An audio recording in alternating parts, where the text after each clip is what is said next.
podcast, but about trauma. Listen and learn from our team about current trends, new research, and continuing performance improvement efforts.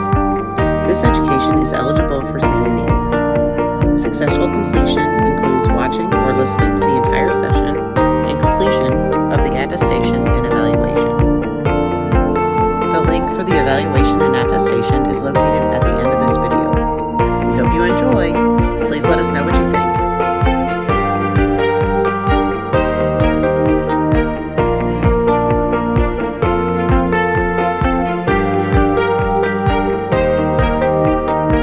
Welcome back to TraumaCast with Jen, Liz, and myself. The first thing that we're going to talk about this week is answering the question about the fabulous urine dip. Jen and Liz, do you want to talk about when we can use a urine dip, why we would use a urine dip, and what it used for and what it isn't used for? Well, part of the trauma panel, basic labs, so screening labs, is a UA, and preferentially, we would like to get the actual UA. But there are times when we do realize that it's hard to get enough urine to send, or lab is taking too long, and so people will choose to replace it with a urine dip. The difference between a urine dip and the UA that concerns trauma is the UA tells us how many red blood cells are in the urine, where a urine dip only tells us yes or no. There is red blood cells in there, or there is not. Well, if there is red blood cells in there, we need to know how many, because that will change some of the treatment protocol. If there's more than 15 red blood cells in your urine, that is a red flag for the trauma team that we need to repeat a urine or do more testing to see if there's a renal bleed or renal laceration, renal injury. If you just get a urine dip and it says positive, that doesn't really help us, because we need to know how positive it is. And so if you do a urine dip for whatever reason and it's positive, you have to repeat a UA with a UA. Now, if you do get a urine dip and it does come back negative, we're actually okay, because we can say, yeah, okay, there's no blood in the urine. Now, I don't want that to be a green light to tell everybody to do a urine dip versus a UA. But in those circumstances in which you may not have another opportunity, if you urine dip, it's negative, we can call it good. You do a urine dip, it's positive, now you have to do a UA before that patient can have care decisions. Liz, did I miss anything? No, I think that's perfect. Yeah, so you can just stop right there if it's negative, but if positive, then you certainly have some more investigating to do. Okay. And I think that's great, especially, we're peds and we cannot get kids to pee on command. And sometimes even if they do pee, it's just a little bit. And it's good to know that there is an option, especially if it's negative, to be able to get these kids home without waiting for a full UA if it's negative.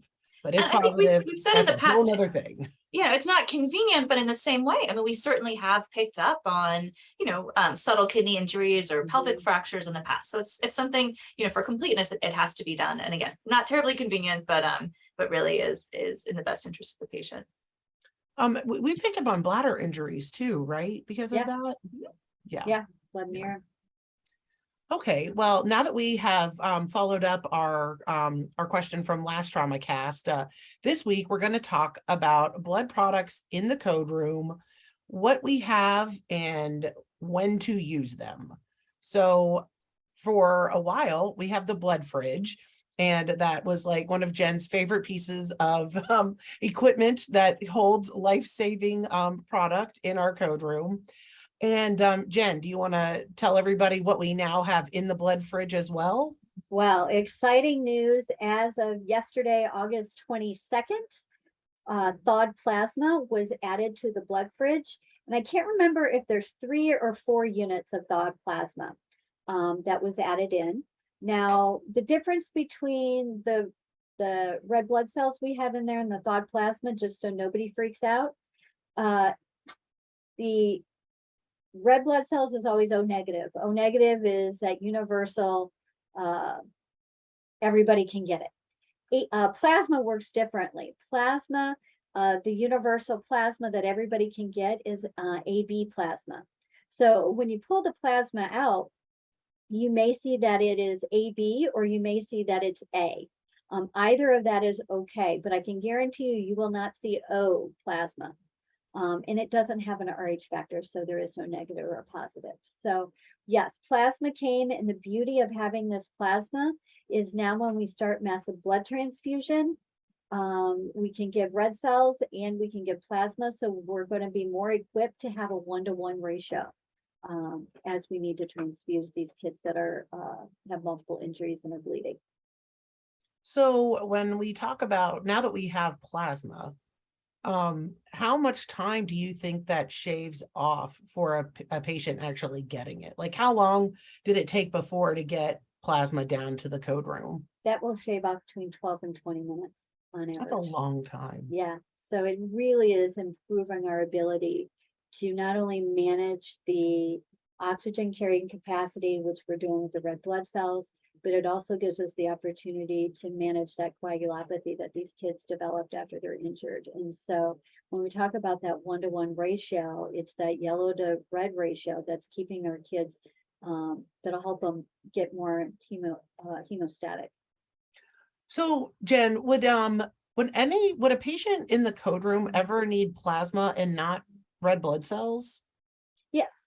Probably the best example of when you would go straight to plasma is, let's say we have a patient coming in from an outside hospital, which happened last week or last weekend, I think. And the patient got 30 or 40 mils per kilo of red blood cells. So they've already given the red blood cells. And so if this patient comes into us and we still have the need for volume or bleeding, the next best thing would be to start with the yellow product because they've already gotten the red. And remember, our goal with massive blood transfusion is 1-to-1 because all trauma patients are going to bleed. And so they're going to be losing blood, which carries oxygen, but they also become coagulopathic. And so it's really important to have that yellow to red ratio. So what does plasma do that blood doesn't? Well, red cells have no fibrinogen, nothing that's going to help your clotting. And so red cells are purely oxygen carrying. You have your hemoglobin that will carry your oxygen to your tissues. Now, plasma has no hemoglobin, so it won't carry oxygen, but plasma has fibrinogen and some other clotting factors that are going to help with that fibrinogen level and help with that PT, that elevated PT level, and bring that back down. And now the unfortunate thing in the code room, we don't know what that PTT fibrinogen level is yet.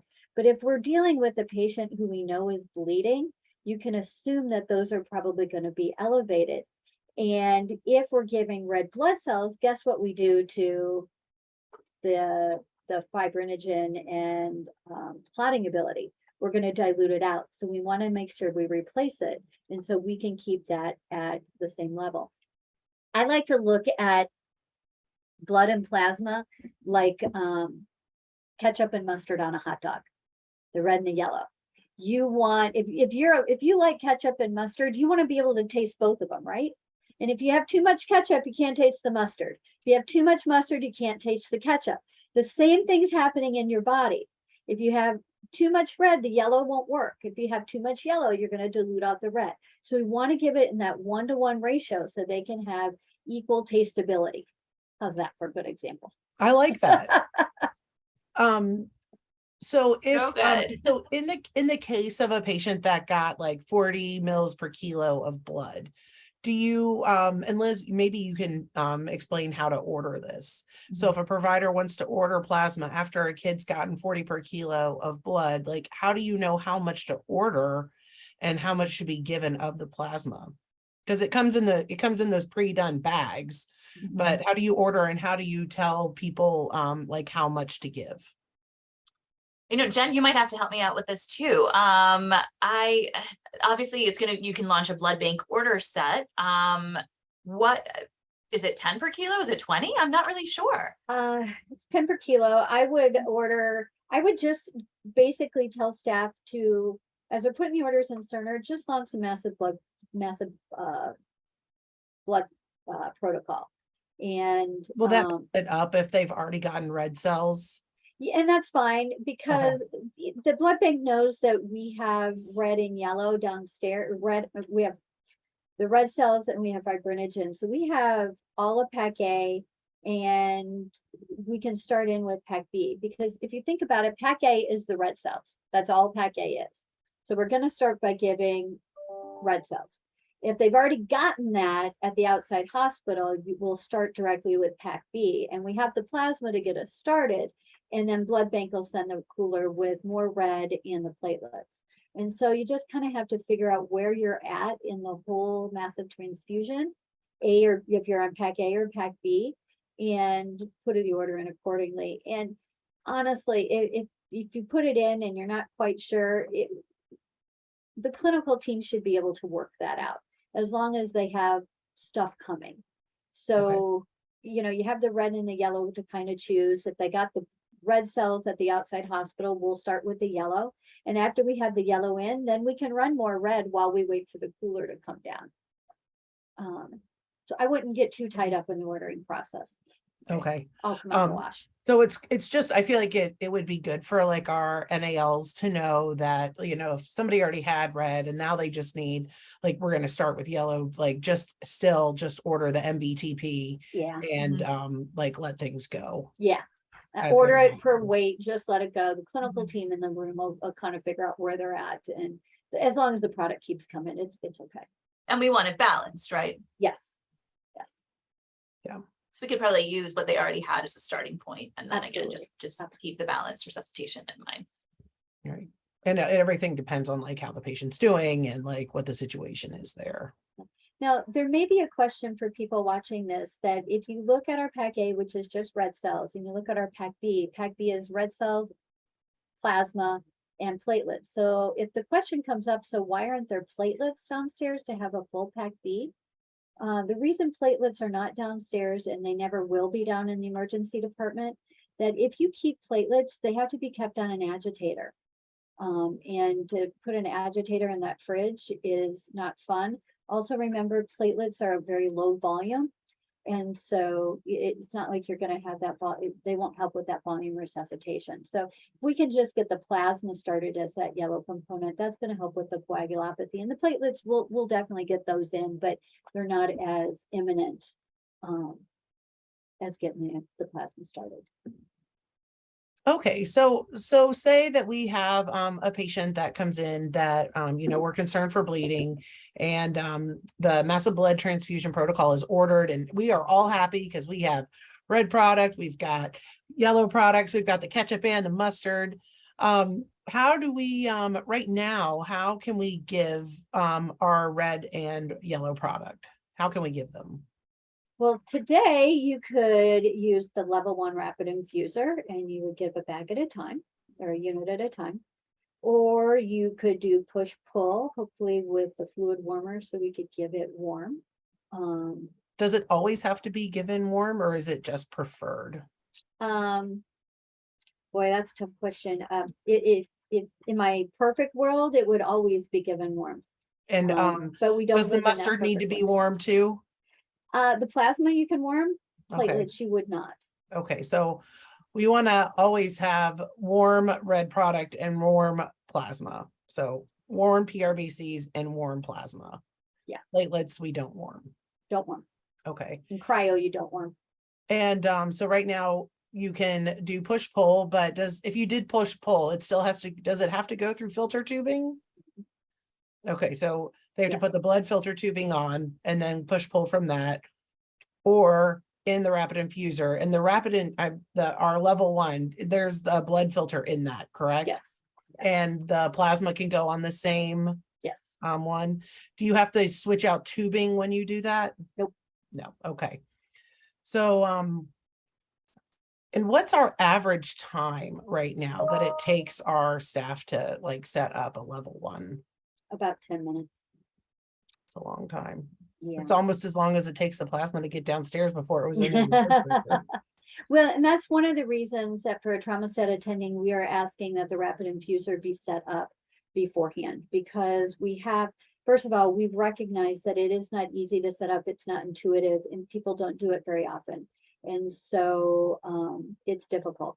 So do you want to announce our exciting, we have an exciting announcement on this TraumaCast.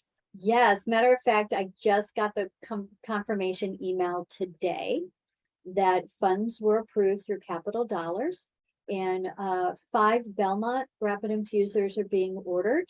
The order has not been placed quite yet, but it hopefully will be placed this week. They're still working on pricing with the company. So there will be 5. 2 of them will be in the emergency department, 1 in each code room. 1 will be in the peds ICU, 1 in the CICU, 1 in the operating room, which is really, really exciting. Can you explain a little bit for everybody of like how the Belmont was vetted, and like how many people did we talk to? And because I think it is really important for like everyone to know like the due diligence that went before choosing a new product that is like so important, because it really is a life-saving machine when able to be used properly. Yeah, sure. So to start, before we even brought the Belmont in here, we had a lot of conversations with pediatric trauma centers across the country to see what their people are using, what they liked, what they didn't like. There's literature out there about, looking at how fast and looking at, did it warm well? So we did our due diligence before we even decided on a company to bring in. Based on all that, we decided to look at the Belmont. And so the Belmont, we brought in the end of July in 2-week time period, 3 weeks, maybe, I can't remember exactly. I think it was about 3. Yeah, 3-week time period. We got the Belmont in front of over 80 different people to kind of take a look at it, get their hands on it a little bit. We would talk them through. And several people, all of those people got evals. Not everybody filled them out, but we did pay attention to people's reaction when we were demoing it. So those 80 plus people we showed were a combination of people in the emergency department, the peds ICU, the CICU, several anesthesiologists from the OR looked at it. I think we had a couple people from transport that came down. Anybody that the 3 of us basically could pull in to show it to them, we were trying to show it. What I think we found and what people shared with us is that it was a lot more intuitive for use than than our current level 1. It has a lot of great properties. It heats immediately. It can be used where the level 1 can only be used on kids that weigh 20 kilos or more, because it's an all or nothing. Whatever bag you put up there, you're going to get the whole thing. The Belmont, you can set for a bolus rate. So if I only want to give 100 mils out of that bag of blood, I can set it to give 100 mils. It can run up to 750 mils per minute, not per hour, but per minute, which is really fast. It can also be used on any size IV that you have. So if you have a baby with a 24 gauge IV, we can go ahead and put it on the Belmont, and you can crank that sucker up for as fast as you want to give it. You could put it at 500 mils per minute, but it monitors the pressure of the line, and it won't infuse past a 300 millimeters of mercury pressure. And so it will then self-adjust in order to maintain the integrity of your line. So you'll never blow a line with this. Right, which I think it is a beautiful piece of this, is that we're not going to be given fluid so fast that we are going to compromise the line. And that's something when you do push-pull that you are at high risk of doing, because when you do push-pull, you're probably pushing at more than 300 millimeters of mercury, especially if you have a kid decompensating, and we have no idea to know that. The Belmont runs on a battery. It has 30 minutes of battery life if it's fully charged. Now, it will not heat on battery, okay, which is fine.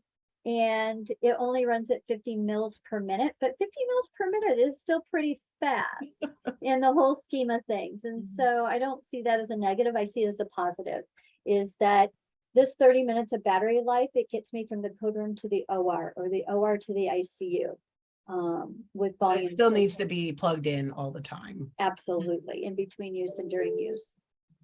So Liz, what do you think about it?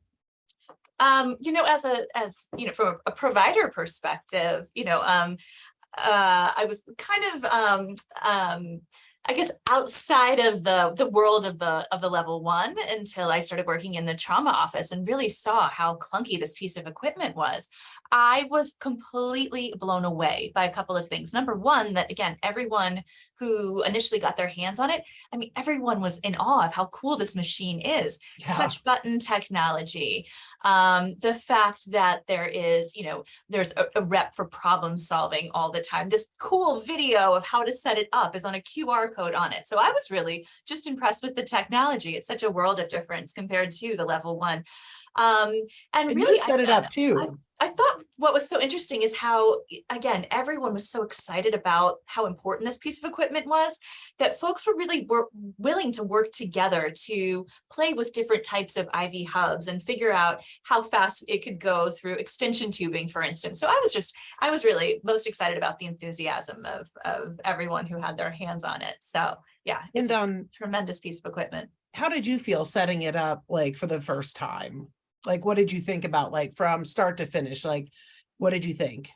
I think that it's still something that'll be important that everyone gets their hands on and practices, but more intuitive. I think it's more intuitive than the actual level one. But again, I think that, that kinesthetic memory of, with my right hand, I'm going to hold this tubing, and with my left hand, I'm going to start by placing it here, is definitely, again, something everyone will need practice with, but a lot more intuitive.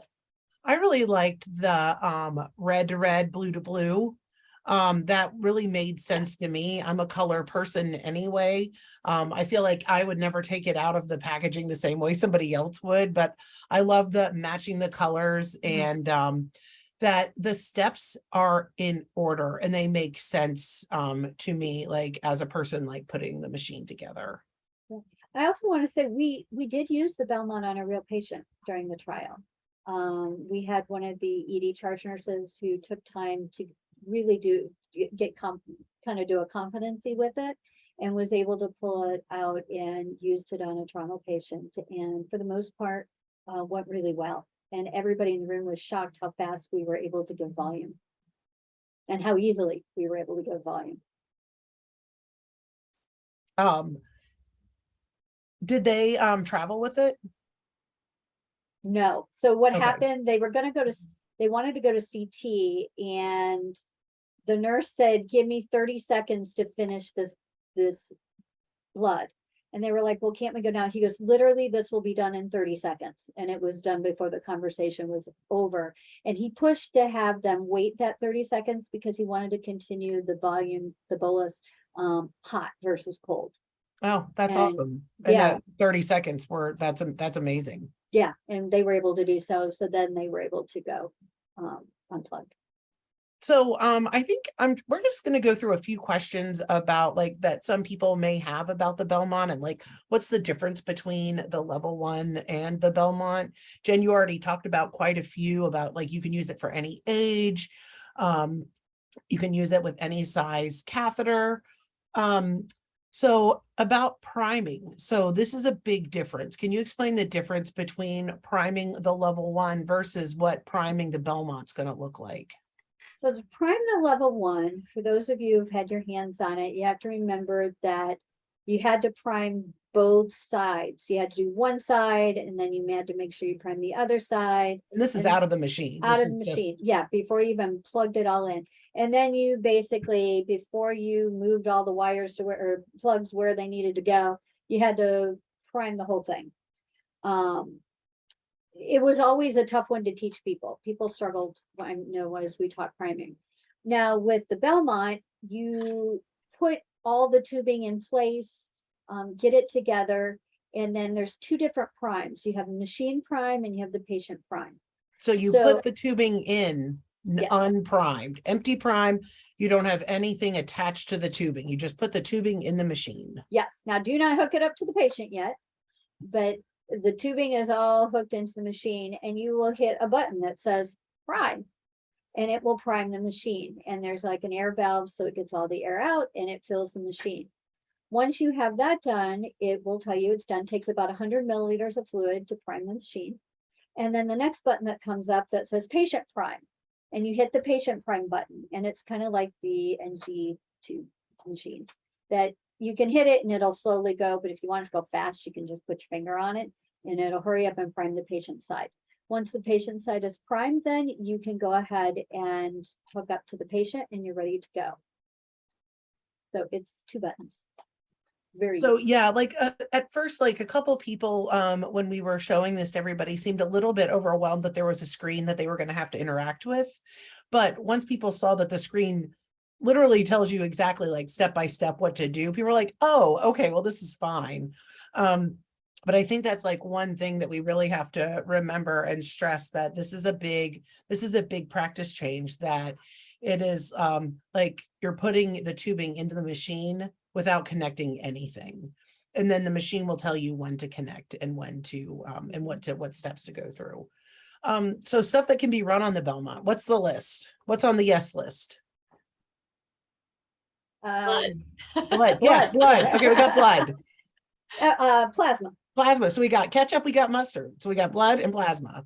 Now, the other thing is the company tells us normal saline.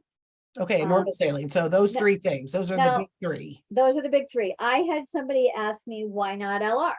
And I think that's a great question.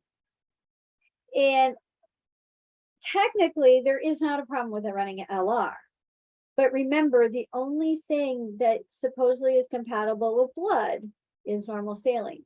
So if you prime with LR, then LR on the list of compatibility is not compatible with your blood, so you would have to get new tubing. And that's why they say normal saline, LR, or normal saline, blood, and FFP, is because they're all compatible with each other. You're not putting something of So- incompatibility on there.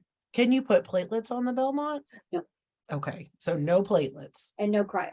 and no cryo. Right. So no cryo, no platelets, but we can And- do plasma, And And absolutely nothing with depth. pRBCs, and saline, Yes. the big 3. Okay. Yes. I feel like whenever we think about a rapid infuser, we're only thinking about our trauma patients and really doing blood. Can you give me like a couple things where we would want to use saline fast, or like any other types of patients other than trauma patients that would benefit from the use of the Belmont? Well, in the trauma world, you could use it with a kid in neurogenic shock. So they're not really bleeding, but they have relative hypovolemia because they're vasodilated. So anybody that's in neurogenic shock or septic shock or anaphylactic shock is really vasodilated, and they just need something to fill up their vessels. And so somebody with a spinal cord injury, or the hemonker who comes in with a fever and has a labile pressure, all those patients, sometimes they just need some volume to fill up that. So some septic kids, it would be Yeah. helpful for them. Absolutely. I know the ER, in talking to leadership team in the ER, they're actually really excited about the Belmont, thinking about their red badge kids, those septic patients in septic shock that could benefit from fast, warm volume. Okay. How about the filter, like the tubing? When does that tubing need to be changed? Like, so you're like in an MBTP and you've given a few units of blood, some plasma, like how often does that tubing need to be changed? I believe, don't quote me on this. I believe it goes for like 4 hours. You can go for a really long time. You don't have Yeah. to change it. Because Yeah, it was tested with the military, like in the Yeah. field, and they said they never got a clog. Well, I remember talking a long time ago to somebody in the adult world, and they were talking about putting 30 units of blood through a rapid infuser. And I was like, wow, 30 units of blood. Why didn't you change the filter? And their answer was, it's going so fast, nothing clots.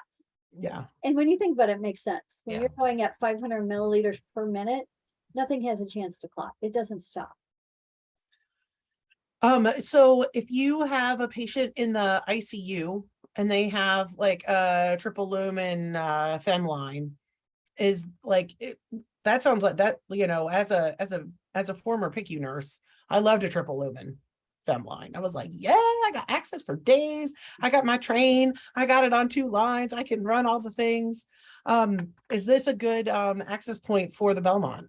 They actually They actually contradict use in a triple lumen, and it's because of how far apart all the openings are, and the diameter gets smaller and smaller as you go down that line of openings.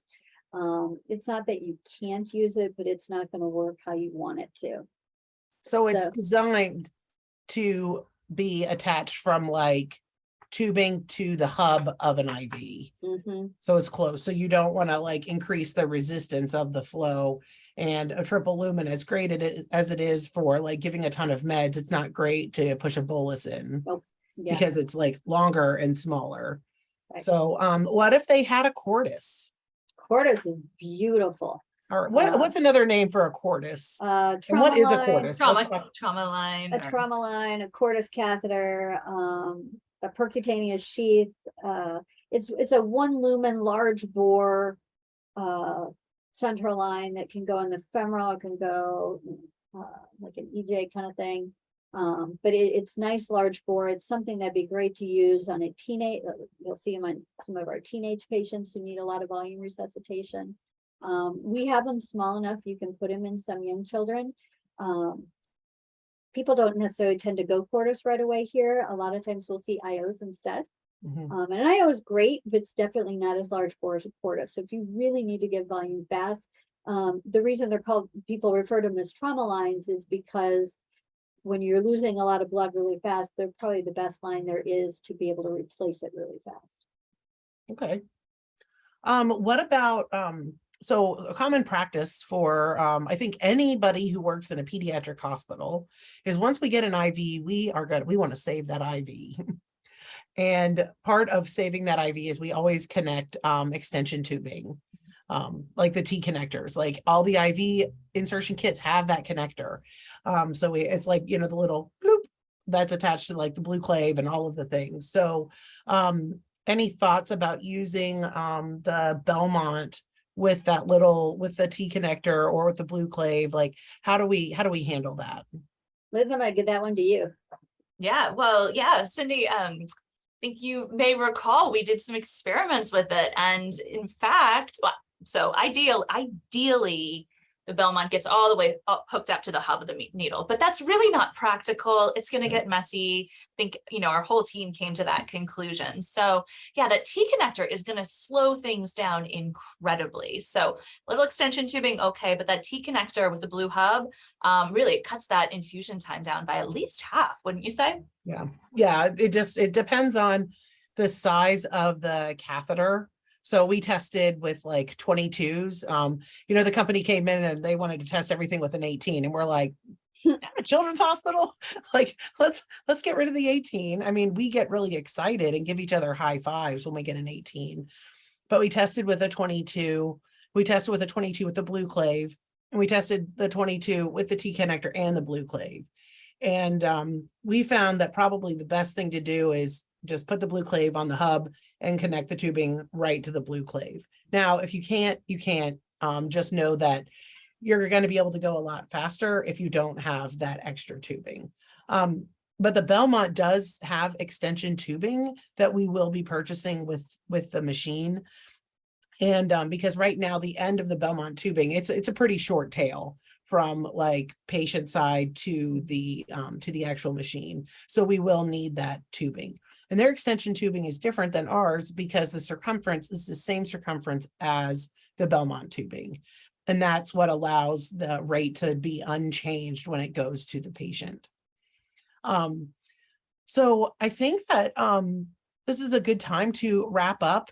And I think we'll close with each of us saying either their one thing to remember about the Belmont, or one thing that their favorite thing is about the Belmont, and then we'll end. I'll start. Liz, I'll have you go second, and Jen, you can go third to close us out. The one thing I would love to for people to remember about the Belmont is that you are putting the tubing in the machine without any bag attached. It is empty tubing. The machine will prime your tubing for you. Liz? And I think it's important to remember, well, my favorite thing from today's episode was Jen's analogy of the ketchup Right. and mustard ratio. So I love want that. everyone to remember that. Yeah. And again, I think to remember what exactly can go on the Belmont. Again, your packed red cells, your plasma, and just to avoid platelets and cryo. And again, the emphasis on keeping everything nice and warm. My favorite thing is I don't have to give, if I have a 10-kilo child, I don't have to give a whole unit of blood or a whole unit of plasma. I can actually program a bolus and give truly 10 per kilo and do it safely using the Belmont. And I